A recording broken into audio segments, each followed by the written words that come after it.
What is up, guys? Today we're going to be taking a look at the OnePlus 7 Pro. This is going to be my review. I'm using the phone 30 days later, and this is my daily driver, and I just want to talk about why I really love this phone.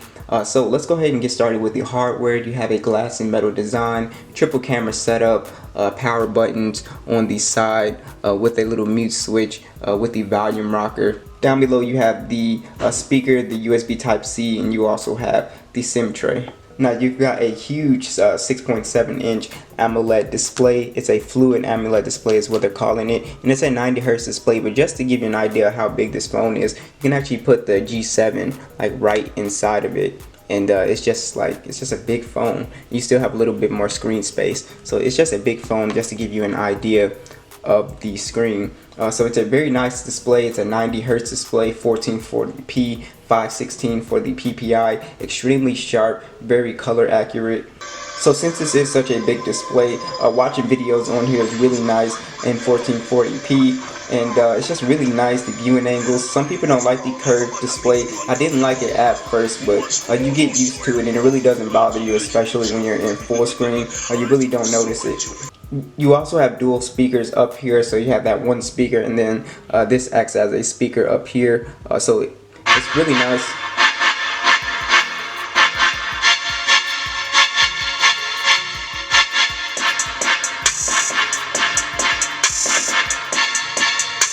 So the sound quality is nice, the bass is nice. Overall, it's just a really nice speaker to watch media on. Now, I really love the 90 Hz display on here. Coming from the Mi 9T, you'll notice it in about 2 weeks. I started to notice a big difference. At first, when you first get it, you won't really notice it, but it makes a huge difference. The phone almost never feels like it's laggy, and I never see animation stutters. It's really amazing the difference that 90 Hz makes. So this is running Android 10. I've been running it for about 2 weeks with the Snapdragon 855 along with the Adreno 640 GPU.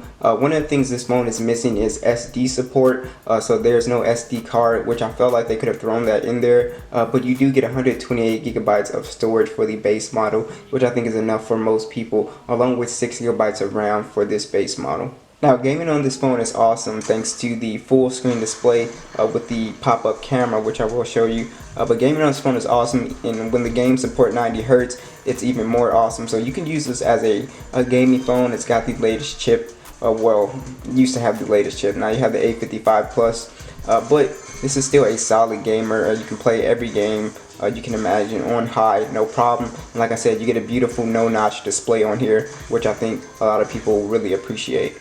Now let's talk about the cameras on here. So you have a 48 megapixel wide, a 8 megapixel telephoto lens, and a 16 megapixel ultra wide. You do have dual LED, and you do have a 60 megapixel pop-up camera that shoots in 1080p.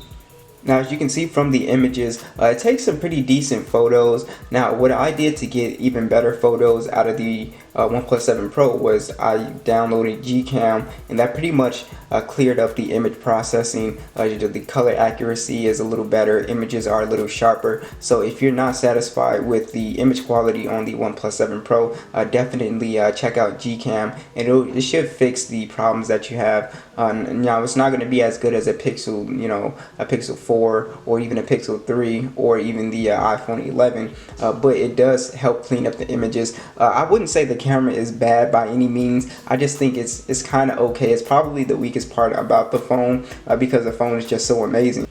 Now, one thing I just love on here is the fingerprint scanner. It is just ultra fast. I mean, it's the fastest fingerprint scanner I think I've ever tried in any smartphone, and it's just blazing fast. Now, you can also use that pop-up camera to unlock the phone as well.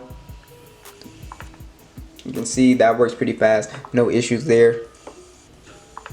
So it's not as fast as getting into the phone with the fingerprint scanner, but it's just blazing fast, and I really love it. Now, as far as Oxygen OS, it's pretty smooth with Android 10. I haven't had any problems with it so far. I'll just go ahead and show you version number, Android 10.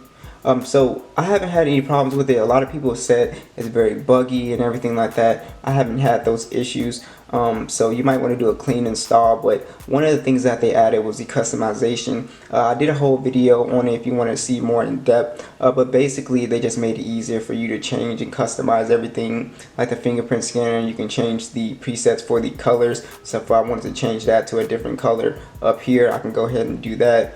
So you can change the icons, and they just make everything much easier to get into. You also have those Android 10 gestures on here as well. So you go to navigation bar, you can go ahead and do the classic, or you can go ahead and do the whole swipe thing that they have on here. Have that navigation bar. It works pretty well, and I'm really not a big fan of it, but it does work on here with some applications when you need to swipe back like that. That's why I don't really use it, but otherwise I would use it. But once they fix that, you know, it'll be usable. So this does have Dolby Atmos equalization, which is another thing I love on here. So you can go ahead and change the equalization.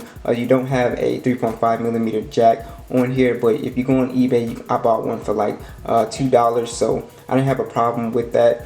The audio quality sounds great, so I really enjoy listening to music on this phone as well. Now, as far as call quality and signal reception, I am using AT&T's network, and I haven't had any issues with that down here in North Carolina, so no problems there. A lot of people ask, so no issues there. So you do have Bluetooth 5.0 on this guy, and you also have a 4,000 milliamp battery with 30-watt fast charging, and unfortunately they did not throw in the wireless charging for some reason, so you don't have that. But the fast charging is really fast, so I wouldn't worry too much about it. And I'm getting about 7 hours of screen on time. You can get a little bit more. I think you can get 8 hours of screen on time if you turn 90 Hz off. But most people aren't. But if you're a light user, you could get up to that 8 hours of screen on time if you're very light. So one of the reasons I really love this phone is just the 90 Hz 1440p display is just really awesome. It's very bright, colorful, color accurate, very beautiful. I think with Gcam, the cameras are pretty great, especially for this $600 price point. It's nothing to complain about. I think it takes great photos once you get that on here. And also, another thing I really love with this phone is Oxygen OS. So Oxygen OS gets updates pretty fast. We're some of the first people to get Android 10, which is really nice. So if you want timely updates, Oxygen OS or OnePlus is really good at putting those out. So that's one thing I really love. So that's pretty much it. Thanks for watching, and I'll catch you guys in the next one.